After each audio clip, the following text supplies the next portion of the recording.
फैजुल हसन चौहान साहब, आपको तो वोट ही नहीं मिले, किधर गई इस्तेकाम पार्टी?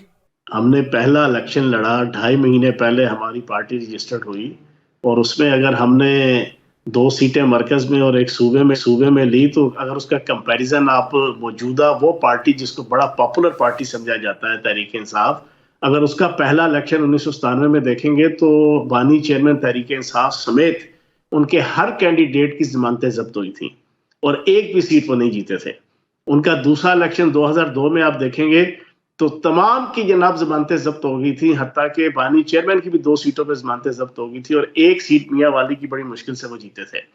तो उस तनाजुर में देखा जाए तो पहला इलेक्शन था और इस इलेक्शन में अगर हमने ये रिजल्ट निकाल लिया तो इंशाल्लाह अल्लाह पाक खैर करेगा। आगे हालात तरीन साहब ने तो सियासत को खैर बात कर दिया है, इस्तेकाम पार्टी से भी रिज़ाइन कर दिया है।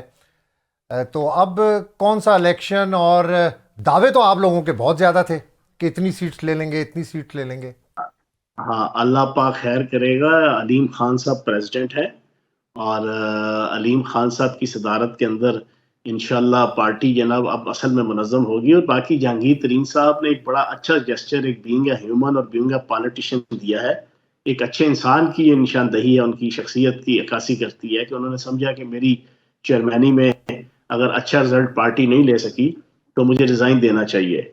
बुनियादी तौर पे वो अच्छे और नफीस इंसान है।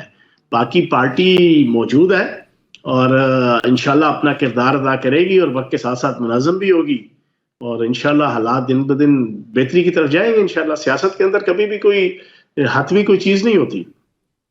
2018 में आप खुद बल्ले बल्ले कर रहे थे जब ये रिजल्ट्स आ रहे थे। उस वक्त आप अगर कंपेयर करें तो आप इतना चेंज क्यों हो गए अचानक, क्या वजह है?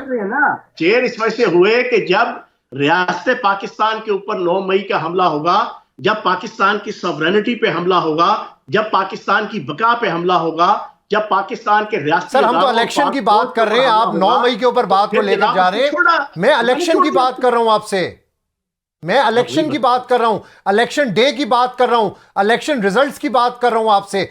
आपने पूरी दुनिया के तबसरे नहीं देखे कि पाकिस्तान में किस किस्म के इलेक्शंस हुए?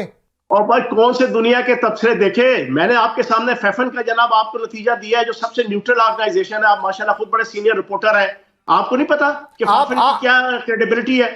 फैफन आपको बता रहा है कि जनाब ये फैक्ट्स एंड फिगर्स है। आप दुनिया की बात करते हैं, दुनिया तो सारी पाकिस्तान को तोड़ने के चक्करों में, आप दुनिया की बात मानेंगे? सर फाफिन कौन सा ऑथेंटिक इदारा है? फाफिन से अच्छे तो जो ऑन ग्राउंड रिपोर्टर हैं वो रिपोर्ट कर रहे थे। फाफिन के पास क्या टेक्नोलॉजी है कि वो रिपोर्ट इस तरह की बना देता है और एक नया पिंडोरा बॉक्स खुल जाता है? आप खुद बड़े पुराने सियासतदान हैं। हाँ, अब्बास साहब आपके सामने वो फैक्ट्स एंड फिगर्स नहीं गुजरे कि जो जाली फॉर्म 45 लेके जनाब लेके फिरते रहे। अब आप मुझे बताएं, ये सारे के सारे गए लाहौर हाई कोर्ट में। लाहौर हाई कोर्ट ने आज क्यों सारों को जनाब रिजेक्ट करके वापस भेज दिया?